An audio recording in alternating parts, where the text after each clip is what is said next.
बिस्मिल्लाहिर्रहमानिर्रहीम। अस्सलाम वालेकुम। एक शख्स का एक बेटा था। रोज़ रात को देर से आता और जब भी उससे बाप पूछता कि बेटा कहाँ थे तो झट से कहता कि दोस्त के साथ था।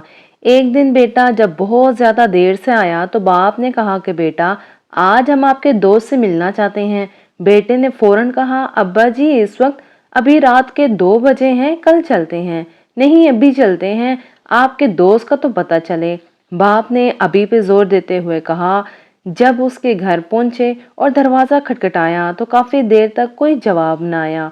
बिलाखिर बालकनी से सर निकाल के एक बुजुर्ग ने, जो उसके दोस्त का बाप था, आने की वजह दरियाफ्त की तो लड़के ने कहा कि अपने दोस्त से मिलने आया है इस वक्त, मगर वो तो सो रहा है। बुजुर्ग ने जवाब दिया, चाचा आप उसको जगाओ, मुझे उससे जरूरी काम है। कुछ देर गुजरने के बाद भी यही जवाब आया, सुबह को आ जाना, अभी सोया है। अब तो इज्जत का मामला था तो उसने इमरजेंसी और अहम काम का हवाला दिया, मगर आना तो दरकिनार, देखना और झांकना भी गवारा ना किया। बाप ने बेटे से कहा कि चलो अब मेरे एक दोस्त के पास चलते हैं जिसका नाम खैरदीन है। दूर सफर करते अजानों से जरा पहले वो इस गांव पहुंचे और खैरदीन के घर का दरवाजा खटखटाया, मगर जवाब न दार। बिलाखिर उसने जोर से अपना नाम बताया कि मैं अल्लाह डनो, मगर फिर भी दरवाजा साकित और कोई हरकत नहीं।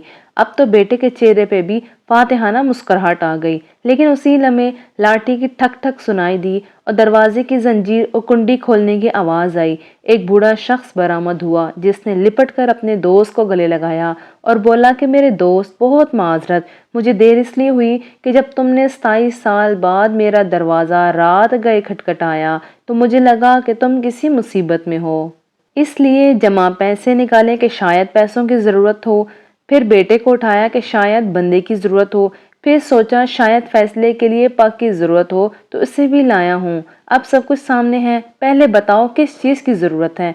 ये सुनकर बेटे की आंखों से आंसू आ गए कि अब्बा जी कितना समझाते थे कि बेटा दोस्त वो नहीं होता जो रात जागों में साथ हो, बल्कि वो होता है जो एक आवाज पर हक दोस्ती निभाने आ जाए। आज भी कई नौजवान ऐसी दोस्तियों पे अपने वालिदैन को नाराज करते हैं, इसलिए वालिदैन की नसीहत पर अमल करें। अगली इखलाकी स्टोरी के लिए चैनल को सब्सक्राइब कर लें। अल्लाह हाफिज।